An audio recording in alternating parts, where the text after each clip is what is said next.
El aire de octubre en Tlaxcala olía a maíz quemado y tierra húmeda, mezclado con el humo diésel de los trenes que nunca dejaban de pasar. La estación de San Martín Texmelucan era una cicatriz de concreto en el paisaje rural. Un recordatorio constante de que el progreso había llegado, aunque nadie estuviera seguro de qué significaba eso para la gente que vivía allí. Era 1972, y México aún sangraba. Las heridas de Tlatelolco no habían cicatrizado, apenas habían formado una costra frágil, que se rompía con cada mención, con cada recuerdo. El país entero se movía en un temor invisible, un temor sin nombre que todos reconocían en la mirada del vecino, en el modo en que la gente aceleraba el paso al ver policías, en cómo las conversaciones se interrumpían al aparecer un extraño en una habitación. Los trenes recorrían cada día vagones oxidados repletos de viajeros que iban de México a Puebla, de Puebla a Veracruz, siempre en movimiento, siempre huyendo, siempre en busca de algo mejor. Cada tren transportaba historias, sueños destrozados, esperanzas vacilantes y a veces personas que nunca llegarían a su destino. Rosa Méndez tenía 32 años cuando abrió su puesto de gorditas al lado de la estación. Era 1969 y el país entero todavía sangraba por las heridas de Tlatelolco. Nadie lo mencionaba, pero todos lo recordaban. Había una regla no dicha. No mencionabas el 2 de octubre. No preguntabas por los desaparecidos. No te rebelabas contra la historia oficial. Habla. Era peligroso. El silencio era la mejor manera de sobrevivir. El miedo se había metido en los huesos de la gente como el frío de la madrugada. Un miedo que te hacía andar más rápido, mirar al suelo, no preguntar, no sobresalir, no ser más de lo necesario. Rosa lo comprendía. Había perdido a su hermano menor en aquella masacre, un estudiante de 19 años llamado Javier, que solo quería un país mejor, que creía que las palabras y las protestas podían cambiar algo. Era ingenuo, idealista, ardiente, y ahora muerto o desaparecido, que en México era a menudo lo mismo. Su cuerpo nunca apareció. Su nombre nunca fue incluido en las listas oficiales, como tantos otros. Simplemente se lo había tragado la tierra o el gobierno, que en México a veces eran la misma cosa. Rosa había estado buscando durante meses. Había estado en morgues, en hospitales, en prisiones. Había preguntado, rogado, llorado. Pero Javier se había desvanecido como si nunca hubiera estado allí, llevándose con él parte del alma de Rosa, que nunca recuperaría. El lugar era chico, una caseta de madera con techo de lámina que vibraba cuando pasaban los trenes. Lo había edificado con sus propias manos, junto con su marido Esteban, un hombre reservado que trabajaba en los talleres del ferrocarril. Vendían gorditas de chicharrón, de frijol, de queso, nada especial. Pero Rosa era buena cocinera y los viajeros hambrientos paraban a comprar antes de coger sus trenes. El negocio era pequeño, pero suficiente para sobrevivir, para alimentar a sus 3 hijos, para fingir que la vida podía ser normal. Todo cambió en marzo de 1972. Esteban llegó una noche a casa, pálido, sus manos temblando. Rosa estaba haciendo la cena cuando lo vio entrar, y supo al instante que algo horrible había ocurrido. Las niñas dormían en el cuarto de atrás, y la cocina olía a frijoles refritos y tortillas calientes. Esteban se sentó en la mesa de madera, se pasó las manos por el cabello grasiento y finalmente habló, con la voz de Rosa apenas reconocible. Nos van a quitar el trabajo, dijo. Dicen que van a remodelar la estación, que todos los vendedores ambulantes se tienen que ir. Rosa sintió que el suelo se abría bajo sus pies. El trabajo era todo lo que tenían. Sin él no había forma de pagar el alquiler, de alimentar a los niños, de sobrevivir. ¿Cuándo?, preguntó, aunque sabía que la respuesta no importaba. Cuando el gobierno se proponía a hacer algo, no había poder que lo detuviera. 2 meses nos dan, 2 meses. Esa noche, Rosa no durmió.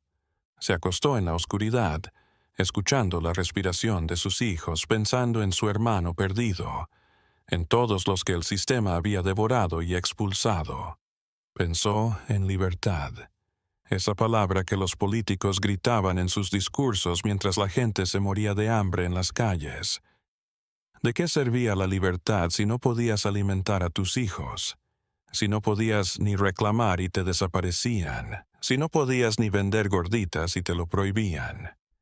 Pero Rosa no era de rendirse. Al día siguiente empezó a preguntar, a moverse, a buscar. Preguntó a otros vendedores de la estación, a los ferroviarios, a cualquiera que pudiera darle una pista. Y así fue como conoció a Carmen Hernández, de 45 años y vendedora de tamales al otro lado de la estación. Carmen era robusta, su voz ronca de tanto anunciar a gritos su mercancía, sus ojos oscuros como secretos prohibidos. «Yo también recibí el mensaje», le dijo Carmen. Una tarde, mientras ambas cerraban sus puestos, el sol se hundía sobre las vías del tren, manchando el cielo de sangre y fuego. «Pero no voy a huir sin luchar». Rosa la observó con curiosidad. Carmen era conocida por los vendedores por una razón peculiar. Unos decían que había sido amante de un hombre del gobierno, otros que estaba metida con gente peligrosa, pero nadie sabía nada, y en México no saber era a veces lo mejor. «¿Qué vas a hacer?», preguntó Rosa. Carmen sonrió, pero no era una sonrisa amable. Era la sonrisa de alguien que había visto demasiado, que había sobrevivido a cosas que otros no habían sobrevivido. «Tengo un plan, pero necesito ayuda. Tú y tu esposo estarían interesados». Rosa debería haber dicho que no. Debería haberlo notado, la intuición animal que te dice que algo anda mal. Pero estaba desesperada, y la desesperación hace que la gente haga cosas que nunca haría. «¿En qué consiste?», preguntó. «Hay personas». «Que viaja en esos trenes», dijo Carmen señalando las vías con un gesto casual, como si estuviera hablando del clima. «Gente que nadie va a echar de menos, inmigrantes, vagabundos, prostitutas, gente que el sistema ya desechó, gente que si desaparece nadie va a hacer preguntas». Rosa sintió un escalofrío por la espalda. «¿Qué dices?». «Digo que podemos explotar eso. Podemos solucionar nuestros problemas de abasto y mandar un mensaje». «¿Qué tipo de mensaje?». «Carmen». Se acercó y Rosa pudo oler el tabaco en su aliento, el sudor seco de un día de trabajo. Un mensaje de lo que este país hace con su gente, de cómo nos trata como basura, como carne, como si ellos pudieran desaparecernos, masacrarnos, tratarnos como animales. ¿Por qué no podemos nosotros también? ¿Por qué tenemos que seguir siendo las víctimas? Rosa debería haber corrido, debería haber gritado, llamado a la policía, algo. Pero en el México de 1972, la policía era parte del problema y Rosa estaba tan rabia, dolor, desesperación, que las palabras de Carmen hallaron dónde anclarse en su corazón destrozado. «Déjame pensarlo», dijo finalmente. Esa noche, Rosa le contó a Esteban sobre la conversación. Esperaba que se horrorizara, que me dijera que estaba loca por siquiera pensarlo. Pero Esteban tenía sus propias heridas, sus propios demonios. Había visto cómo el sistema destrozaba a las personas, cómo los hacía desaparecer, cómo los trataba como menos que humanos. Y estaba cansado, tan cansado. ¿Qué propone entonces?, preguntó, y había algo en su voz, algo que Rosa nunca había oído antes. No lo dijo claramente, pero creo que Rosa no pudo terminar la frase. Las palabras eran demasiado monstruosas para ser pronunciadas. Esteban asintió lentamente. Tlatelolco nos mostró algo, dijo finalmente después de un largo silencio. Nos mostró que en este país la vida no vale nada, que somos desechables, que pueden matarnos y nadie hará nada. Hizo una pausa mirando hacia la ventana, donde la luz tenue de la estación se reflejaba. ¿Por qué teníamos que seguir jugando con sus reglas? ¿Por qué teníamos que seguir siendo los que morían, los que desaparecían, los que no importaban? Rosa sintió náuseas, pero sintió algo más también, algo que nunca había sentido antes. Poder, control. Toda su vida había sido una víctima de la pobreza, del sistema, de un gobierno que mataba a su propia gente, pero ahora podía elegir, podía actuar, podía dejar de ser la víctima. Una semana después, Rosa y Esteban se encontraron con Carmen en su casa, una estructura de bloques de cemento en la periferia de la estación. El interior era sofocante, con olor a humedad y comida rancia. Carmen los llevó a una habitación trasera donde esperaba otro hombre, uno delgado de unos 50 años con cicatrices en las manos y una mirada que no parpadeaba.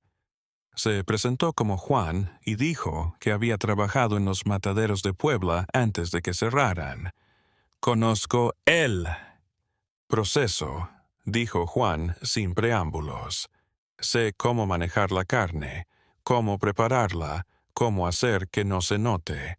Rosa sintió que el estómago se le revolvía, pero se obligó a mantener la compostura.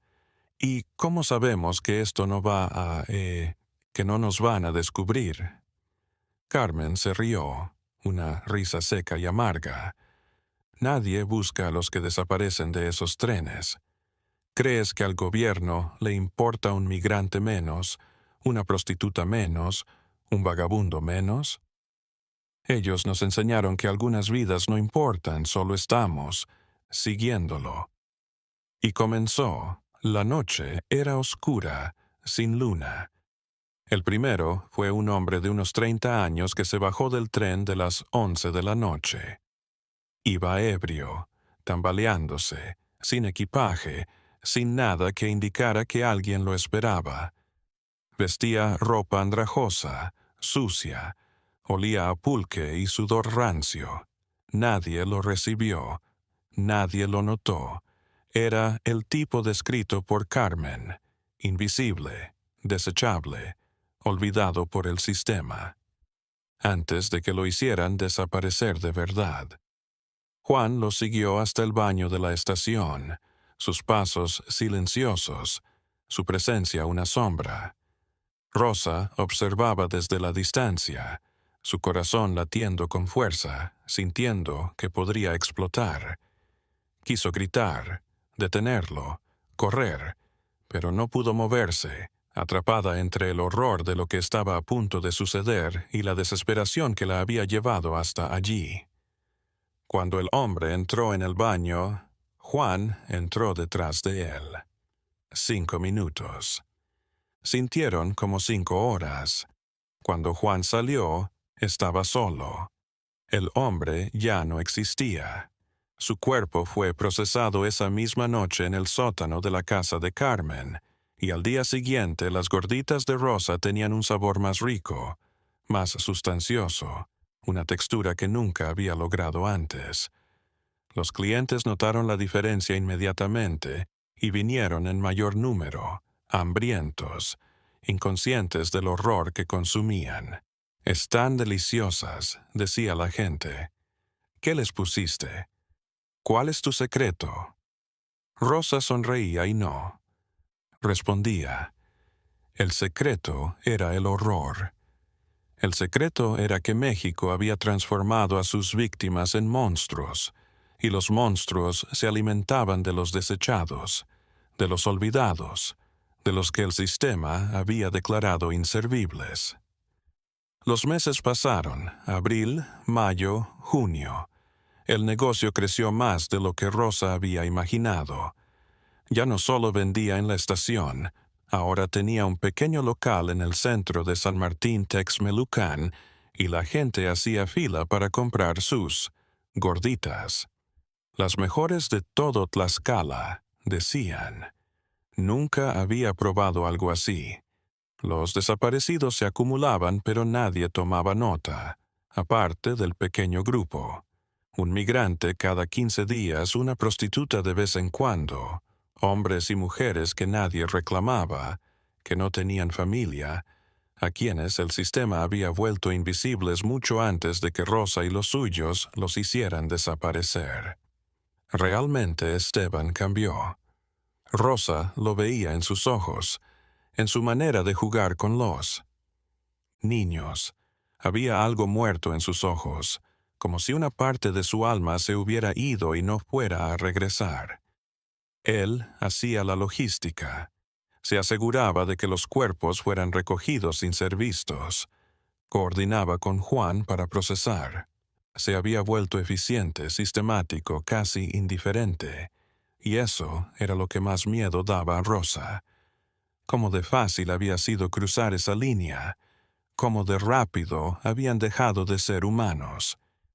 Pero el dinero llegaba.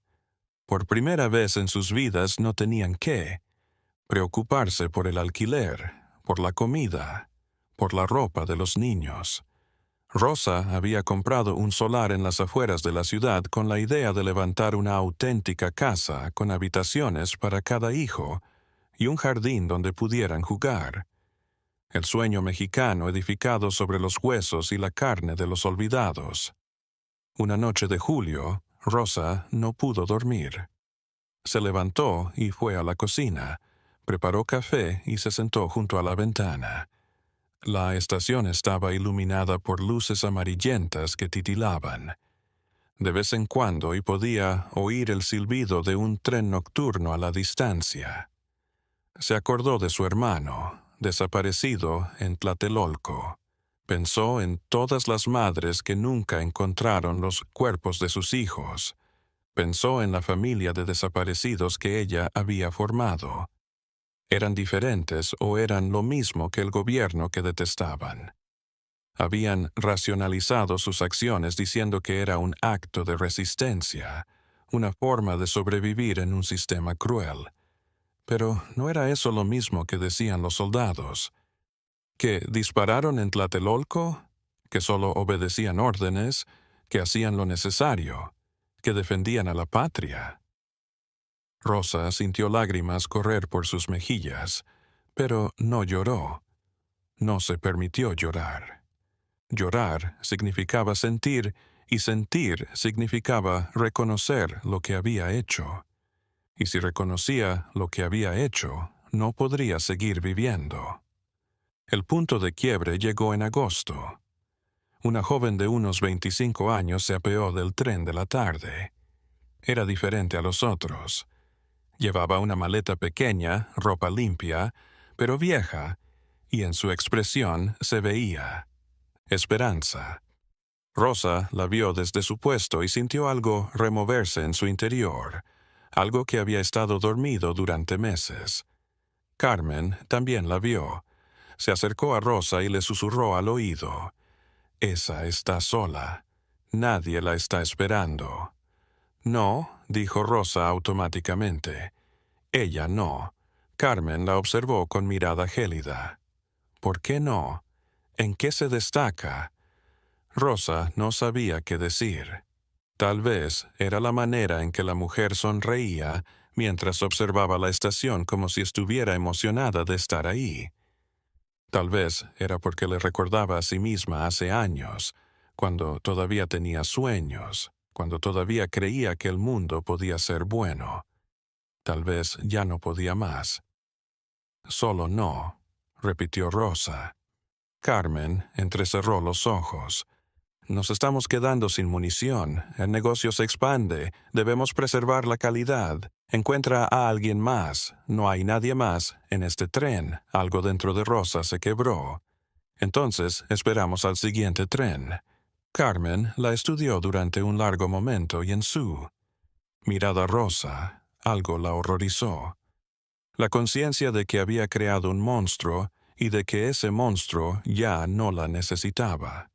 Está bien, dijo Carmen finalmente. Esperamos. Pero esa noche Rosa descubrió que Carmen no había esperado.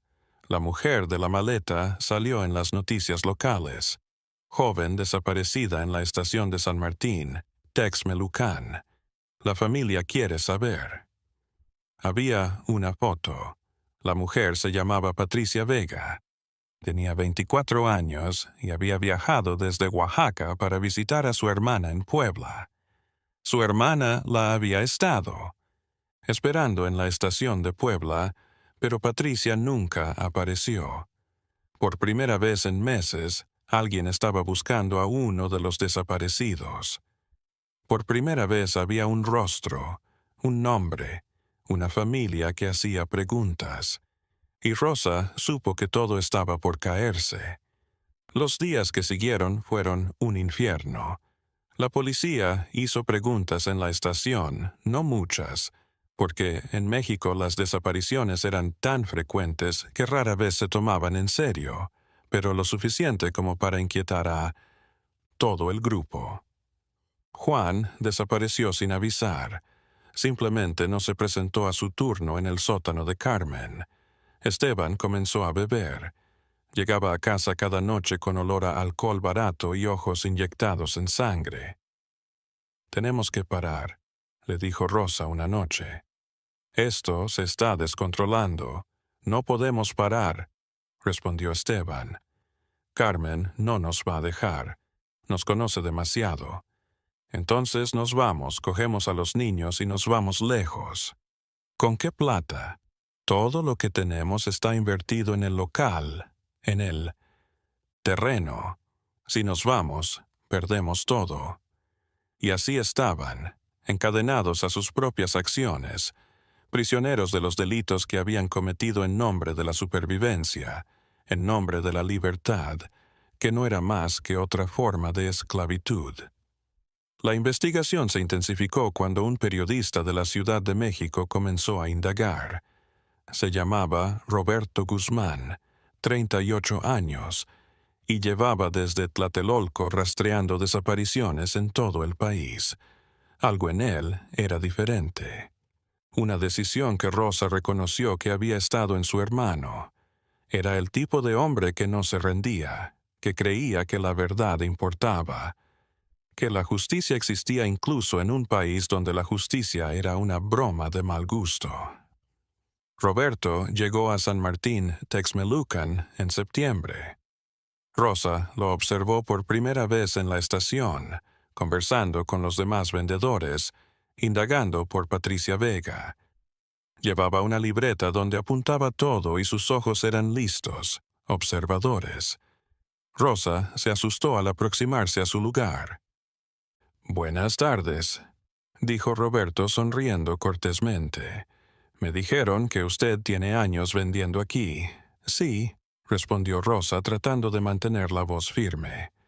«Desde 1969. Ha notado algo inusual últimamente. Gente que desaparece, comportamientos extraños». Rosa negó con la cabeza. «Pasa mucha gente. No se puede percibir nada en particular». Roberto asintió, sus ojos aún escudriñando. «Sus gorditas son famosas en todo el estado. ¿Cuál es su secreto?» «Duro trabajo y buenos ingredientes», respondió Rosa automáticamente. «¿Dónde la consigue?» La pregunta quedó suspendida entre ellos, aparentemente inocente, pero llena de significado. Rosa sintió que el corazón le latía tan fuerte que estaba segura de que Roberto podía escucharlo. De un local mintió. Un carnicero en el mercado. Roberto apuntó algo en su cuaderno. Quiero hablar con ese carnicero. ¿Cuál es su nombre? Rosa se inventó un nombre a sabiendas de que Roberto destaparía la mentira en cuanto fuera al mercado. Pero necesitaba tiempo, necesitaba pensar, necesitaba una manera de resolverlo antes de que todo se derrumbara. Aquella noche Rosa se encontró con Carmen y Esteban en el sótano, donde trabajaban en el tratamiento de los cuerpos. El aire olía a cloro y a sangre, un olor que se había infiltrado en su ropa rosa, en su cabello, en su piel, un olor que nunca podría lavar. «Ese periodista va a ser un problema», dijo Carmen. Su voz era fría, calculadora. «Debemos detenerlo». «¿Qué? ¿Qué estás diciendo?», preguntó Rosa, aunque ya conocía la respuesta. «Digo que ha hecho demasiadas preguntas. Digo que si sigue investigando va a descubrir todo y si descubre todo, todos vamos a la cárcel o peor». «No», dijo Rosa con firmeza. «No vamos a matar a un periodista. Eso va a llamar la atención. Ya llamó la atención con sus preguntas. Una persona más desaparecida no va a hacer la diferencia». Rosa miró a Esteban en busca de ayuda, pero su marido apartó la vista. Y entonces Rosa supo que lo había perdido, que el hombre con el que se había casado había muerto en algún lugar de los últimos meses, sustituido por alguien capaz de justificar el asesinato con la misma facilidad con la que respiraba. «Yo no voy a participar», dijo Rosa, y salió del sótano antes de que Carmen pudiera responder. Los 2 días siguientes fueron una tortura. Rosa no podía dormir, no podía comer. Cada vez que veía a Carmen, las paredes parecían acercarse. Podía sentir que tenía que hacer algo, pero no. Sabía que, si iba a la policía, se estaría delatando en los asesinatos. Si no actuaba, Roberto Guzmán iba a morir. La decisión vino cuando descubrió el cuerpo. Era de noche y Rosa había bajado al sótano a buscar unas ollas que tenía guardadas. La puerta estaba entreabierta y al entrar vio a Roberto Guzmán colgado de una viga del techo. Estaba muerto, sus ojos abiertos y vidriosos, su lengua hinchada y negra. En el suelo había una silla tumbada y todo estaba preparado para parecer un suicidio. Pero Rosa conocía la verdad. Se fijó en las muñecas de Roberto, donde lo habían amarrado. Se miró el moretón en su sien, donde lo habían pateado. Leyó la nota de suicidio, escrita en una letra que no era la suya, plagada de errores ortográficos que un periodista jamás habría cometido. Carmen surgió tras ella, secándose las manos en un trapo. «Tenías razón», dijo con voz neutra. «Sí», llamó la atención. «Por eso tuvimos que movernos rápido». Rosa sintió algo. Se rompía dentro de ella, algo que no se podía reparar.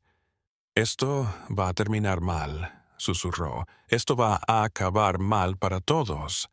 Carmen se encogió de hombros. «Todo sale mal, pero sobrevivimos. Eso es todo lo que importa». Rosa emergió del sótano con las piernas temblando. Debía decidir o se quedaba callada y se convertía por completo en el monstruo que ya era en parte, o hacía algo para detenerlo, aunque eso la destruyera a ella también. Esa noche Rosa escribió una carta. La escribió con mano temblorosa, manchando el papel con lágrimas y tinta. En la carta lo confesaba todo: los desaparecidos, los asesinatos, el procesamiento de los cuerpos, las gorditas. Mencionó a Carmen, a Juan, a Esteban, a sí misma. Contó cómo había comenzado, cómo la desesperación los había empujado a violar fronteras que nunca debieron haber cruzado, cómo el mismo sistema que los había victimizado los había transformado en victimarios. Al final de la misiva afirmó: México nos mostró que algunas vidas no valen nada. Nos enseñó que podemos ser desaparecidos sin consecuencias. Y aprendimos la lección demasiado bien. Aprendimos que si el gobierno nos trata como carne, nosotros también podemos tratar como carne a otros. Pero estábamos equivocados. Cada vida vale, cada desaparecido importa, y tenemos que pagar por lo que hemos hecho. Rosa no envió la carta esa noche. La guardó en un sobre sellado y la escondió debajo de un tablón suelto en su habitación. Necesitaba tiempo para pensar, para decidir si de verdad tenía. El precio de arruinar su vida y la de sus hijos, porque eso es lo que sucedería si la carta se revelaba. Los niños quedarían huérfanos, etiquetados para siempre como hijos de monstruos. Pero la elección fue suya de nuevo. 3 días después de la muerte de Roberto Guzmán, su compañero del periódico llegó a San Martín Texmelucán. Se llamaba Lucía Reyes y traía la voluntad de su mentor muerto. No creía la historia del suicidio. Roberto había estado investigando. Lo sabía. Algo y estaba resuelta a terminar su labor. Lucía continuó justo donde Roberto había parado. Habló con los vendedores, con los ferroviarios, con cualquiera que pudiera darle una pista y, poco a poco, fue encajando las piezas del rompecabezas. Observó el auge del negocio de Rosa. Observó que Carmen y Esteban siempre andaban juntos, susurrando en las sombras. Se dio cuenta de que faltaba Juan justo después de que Roberto empezara a preguntar. Un día, Lucía llegó al puesto de Rosa con una grabadora. Quisiera preguntarle sobre Patricia Vega, dijo sin rodeos, y sobre Roberto Guzmán. El mundo de Rosa se detuvo. Miró a Lucía, vio la determinación en sus ojos y supo que era el momento. Podía continuar mintiendo. Podía continuar construyendo sobre la mentira o podía decir la verdad. Y pagar las consecuencias. No, aquí no, dijo Rosa al fin. Venga a mi casa esta noche. Le diré todo. Lucía la observó con sospecha. ¿Por qué debería de creerle? Porque estoy agotada, respondió Rosa, con una honestidad brutal que Lucía reconoció. Porque ya no puedo más, porque mi hermano se perdió en Tlatelolco y prometí que nunca más permitiría que nadie desapareciera sin que nadie preguntara por ellos. Pero me convertí en lo que detestaba y necesito que alguien lo sepa. Esa noche, Rosa le entregó la carta a Lucía. Se la entregó con manos temblorosas, sabiendo que estaba firmando su propia sentencia de muerte, su ejecución, el destino de sus hijos. Pero también sabía que era lo correcto, lo único que podía hacer para recuperar un poco de su humanidad. Lucía leyó la carta en silencio, su rostro volviéndose más pálido con cada línea. Cuando terminó, miró a Rosa con horror y piedad. ¿Cuántos?, preguntó con la voz ronca. No sé, reconoció Rosa. Dejé de contar después de 10, 20, tal vez más. Carmen llevaba una. Registró, pero lo ocultó después de que Roberto comenzara a indagar. «Dios mío», susurró Lucía. «Y la gente ha estado comiendo». Rosa asintió, incapaz de pronunciar las palabras en voz alta. El horror de lo que habían hecho, la magnitud de la atrocidad colgaba entre ellas como una presencia física. «Tengo que llamar a la policía», dijo Lucía, pero Rosa la detuvo. «No», dijo Rosa urgentemente. «Si llama a la policía ahora, Carmen va a huir y tiene contactos, gente poderosa, que la protege. Tiene que hacerlo público primero. Tiene que publicar la historia para que no puedan enterrarla. Lucía vaciló. Si publico esto sin pruebas físicas, podrían acusarme de difamación. Podrían destruir mi carrera. Hay pruebas, dijo Rosa, en el sótano de la casa de Carmen. Herramientas, restos, documentos, todo está ahí, pero tiene que moverse rápido antes de que ella tenga tiempo de deshacerse de todo. Lucía tomó una decisión. Voy a publicar la historia mañana por la mañana y voy a asegurarme de que incluya su confesión, su declaración completa. Pero Rosa dudó, buscando las palabras adecuadas. Lo que va a pasar después de que esto salga va a ser terrible para usted, para sus hijos. ¿Está segura de que quiere hacer esto? Rosa pensó en su hermano, en Patricia Vega, en todos los desaparecidos cuyas vidas habían sido ignoradas. Pensó en Roberto Guzmán colgado en ese sótano. Pensó en la libertad, en lo que significaba ser libre. No era hacer lo que quisiera sin consecuencias. Era hacer lo correcto sin importar el costo, sin importar cuánto te costara. Creo, dijo Rosa. La historia de Lucía Reyes llegó a la portada del periódico al día siguiente. Las gorditas de la muerte, el horror en San Martín Texmelucan, decía el titular en letras gigantescas. El artículo lo explicaba todo. Las desapariciones, los asesinatos, el desmembramiento de los cuerpos, la venta de la carne en gorditas, incluía la confesión completa de Rosa, fotos de la estación, fragmentos de la carta. El país se detuvo. Era una historia tan atroz, tan incomprensible que la gente no sabía cómo reaccionar. En las calles de México, en las casas, en los mercados, todos hablaban de las gorditas, de cómo la desesperación podía volver a la gente monstruos, de cómo el sistema había creado las condiciones perfectas para que algo así sucediera. La policía se movió rápidamente, supongo que porque no tenían otra opción con todo el mundo mirando. Registraron la casa de Carmen esa misma tarde y encontraron todo lo que Rosa había dicho que encontrarían. Herramientas de carnicería, restos humanos en el congelador, papeles donde Carmen había anotado de forma detallada a cada víctima con sus descripciones físicas, fechas e incluso partes del cuerpo que les habían sido más útiles. Carmen, Esteban y Juan fueron detenidos. Rosa se entregó, besó por última vez a sus 3 hijos y caminó con la espalda erguida hacia el carro de policía. En sus ojos estaban llorando, pero había algo de paz en ellos. Había hecho lo correcto al fin. Demasiado tarde para las víctimas, demasiado tarde para su propia alma, pero no demasiado tarde para la verdad. El juicio duró 4 meses.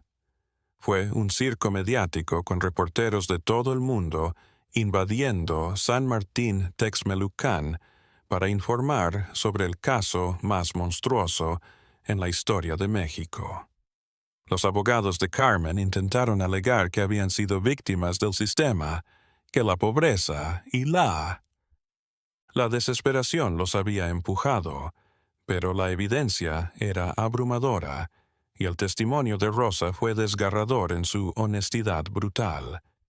No fuimos obligados, declaró Rosa ante el tribunal. Decidimos cruzar la línea. Elegimos convertirnos en aquello que odiábamos.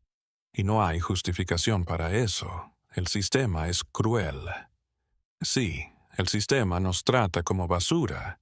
Sí, pero eso no nos da derecho a nosotros a tratar a otros como basura. Si lo hacemos, somos exactamente lo que ellos dicen que somos. Somos animales, sin alma, sin humanidad. Carmen fue condenada a 40 años de cárcel. Esteban a 35. Juan, quien había regresado y confesado todo a cambio de una sentencia reducida, recibió 25 años y Rosa, por su cooperación y testimonio, recibió 20 años con posibilidad de libertad condicional después de 15. El restaurante de gorditas fue cerrado y demolido. El terreno que Rosa había comprado fue vendido para pagar indemnizaciones a las familias de las víctimas que pudieron ser identificadas. Sus 3 hijos fueron dados en adopción a una familia en Puebla con la promesa de que nunca conocerían la verdad sobre lo que sus padres habían hecho. Fue la última piedad que Rosa les otorgó, la oportunidad de una vida libre de lo que ella había sido. En la cárcel, Rosa se volvió rara. Algunas presas la detestaban. La trataban como a un monstruo. Otros la consideraban una víctima del sistema que había respondido de la única manera que conocía. Rosa no se preocupaba por sus opiniones. Pasaba sus días en silencio, laborando en la lavandería de la cárcel, redactando cartas a las familias de las víctimas que jamás enviaría, porque no existían palabras para disculparse por lo que había hecho. Pero escribió otra, y ésta sí la envió. Le agradeció a Lucía Reyes por publicar la historia, por mantener vivos en la memoria a los desaparecidos, por dar a conocer sus nombres. Al final de la misiva, Rosa añadió algo que se haría célebre en México. Nos dijeron que nuestra libertad no importaba, que nuestras vidas no valían. Nada. Y cuando lo creímos, cuando interiorizamos esa falsedad, nos convertimos en los auténticos prisioneros, no de jaulas y muros, sino de nuestra propia monstruosidad. La libertad no es hacer lo que quieres, es elegir quién quieres ser. Aunque el mundo te diga que no tienes elección, yo elegí y pagué por ello, pero al menos volví a ser humana. La historia de las gorditas de la estación se convirtió en una leyenda urbana en México. Una historia que los padres les decían a sus hijos para enseñarles sobre la desesperanza, sobre cómo el sistema puede destruir a la gente, sobre cómo todos llevamos un monstruo dentro si no tenemos cuidado.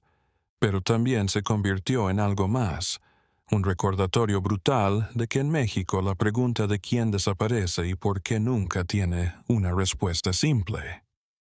Después del caso, las cosas cambiaron. Poco, insuficiente, pero cambiaron. Se instalaron más policías en las estaciones de tren. Se crearon programas para rastrear a personas desaparecidas. Se prometió mejorar las condiciones económicas que desesperaban a la población. Pero todos en el fondo sabían que nada había cambiado. México era todavía el país de los desaparecidos, el país donde la vida no valía nada, el país que molía a los débiles y a los olvidados.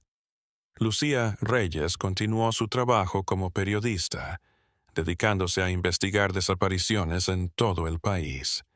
Cada vez que veía un caso, lo veía en Rosa, en cómo la desesperación había transformado a una mujer ordinaria en un monstruo, y se preguntaba cuántos otros casos similares había, cuántas otras personas habían cruzado líneas que no debían cruzar, cuántos secretos oscuros escondían las calles de México.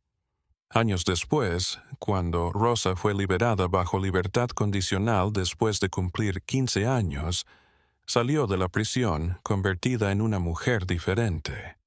Tenía el pelo blanco, arrugas por toda la cara y una mirada que había visto el abismo. Infierno, y de alguna manera había logrado regresar. No buscó a sus hijos. Lo sabía. No tenía derecho. Lo mejor que podía hacer por ellos era dejarlos vivir sus vidas sin ella. En cambio, Rosa se fue a vivir a un pueblito en las montañas de Oaxaca, donde nadie la conocía, donde nadie sabía su historia. Encontró empleo limpiando casas, alojándose en una pequeña habitación que alquilaba por casi nada. No era rico, pero tampoco necesitaba serlo. Ya no anhelaba riquezas ni comodidad, solo quería algo, como la redención, aunque sabía que la redención total era imposible. Por las noches, Rosa soñaba con los desaparecidos. Veía sus rostros, escuchaba sus voces. Patricia Vega estaba siempre allí con su maleta y su sonrisa esperanzada. Roberto Guzmán, también con su cuaderno y sus preguntas. Y todos los demás, los 20 o más nunca nombrados, sus nombres perdidos en sus muertes. En los sueños no la acusaban, no la condenaban, solo la observaban, esperando algo que Rosa no sabía cómo darles. Tal vez esperaban una explicación, tal vez esperaban perdón, tal vez solo esperaban ser recordados y Rosa recordaba. Cada uno era lo mínimo. Las gorditas de la estación se fue diluyendo en las noticias, ahogada por nuevas tragedias, nuevas desapariciones, nuevos terrores. México es un país que todo lo olvida, menos el dolor. Y hay tanto dolor que las historias personales se ahogan en el río sin fin del sufrimiento. Pero para los que lo vivieron, para las familias de las víctimas, para Rosa y sus compañeros, la historia nunca terminó. Aún vivía en sus sueños, en sus memorias, en las cicatrices invisibles que llevaban en el alma. Carmen murió en prisión en 1985. 13 años después de ser arrestada. Fue un golpe al corazón, rápido y casi indoloro, más misericordioso de lo que ella había sido con sus víctimas. Nunca mostró arrepentimiento. En su mente había hecho lo necesario para sobrevivir y el resto del mundo simplemente no entendía las reglas del juego. Esteban también murió en la cárcel, pero de otra manera. Se ahorcó en su celda en 1990, incapaz de seguir viviendo con el peso de lo que había hecho. En su nota de suicidio escribió una sola línea: «Le he fallado a mis hijos de todas las maneras posibles». Tras 25 años, Juan fue liberado en 1997. Desapareció después de eso y nadie volvió a saber de él. Otros afirmaban que había cruzado la frontera hacia Estados Unidos. Otros. Se decía que se había cambiado el nombre y vivía en el sur. Rosa quería creer que había aprendido a convivir con lo que había hecho, aunque sabía que eso era imposible. En el año 2000, Rosa recibió una carta. Era de uno de sus hijos, ahora un hombre de 32 años. La nota era breve, manuscrita, llena de interrogantes y dolor. «He conocido la verdad durante años», le escribía su hijo. «Mis padres adoptivos me lo revelaron cuando tenía 18 años. Inicialmente, los odié, a ti, a papá, a todos los involucrados. Odié que me hubieran dado la vida y luego la hubieran manchado de una manera tan horrible. Pero con los años he tratado de entender, he tratado de ver cómo pudieron llegar a hacer lo que hicieron. Y aunque nunca podré perdonarlo completamente, creo que puedo intentar entender. No te estoy buscando para reconectarnos, no estoy seguro de que eso sea posible, pero quería que supieras que existo, que estoy vivo, que a pesar de todo encontré una manera de construir una vida. Tengo una familia propia ahora, una hija, y le estoy enseñando sobre la importancia de la empatía de la humanidad, de nunca perder de vista quiénes somos sin importar lo difíciles que se pongan las cosas. Espero que encuentres paz, mamá. De verdad lo espero». Rosa leyó la carta 100 veces llorando cada vez. Era más de lo que merecía, más gracia de la que había esperado recibir. No respondió a la carta. No sentía que tuviera el derecho, pero la guardó, la mantuvo cerca de su corazón. Un recordatorio de que incluso en medio de la oscuridad más profunda, la vida seguía, creando algo nuevo de las cenizas, de lo destruido. Los años pasaron. México cambió y no cambió. Los desaparecidos seguían desapareciendo. Las madres seguían buscando a sus hijos. El sistema seguía moliendo a los débiles. Pero también había resistencia. Había gente como Lucía Reyes que nunca dejó de preguntar, que nunca dejó de buscar la verdad. Había familias que se negaban a olvidar.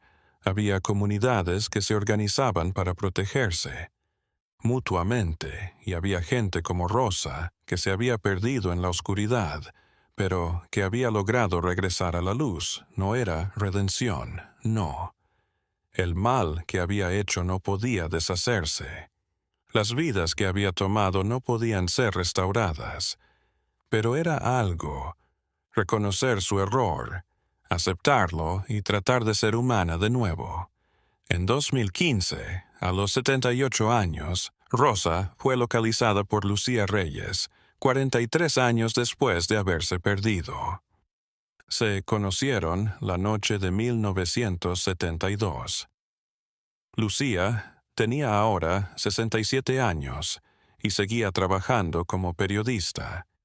Ya debería estar jubilada, pero había continuado cubriendo los crímenes de Rosa durante todos aquellos años, no porque estuviera obsesionada, sino porque pensaba que la historia debía ser recordada, que debían aprenderse lecciones. Se sentaron juntas en el pequeño patio de la casa donde vivía Rosa, bebiendo café ralo y mirando las montañas. Durante un rato, ninguna habló.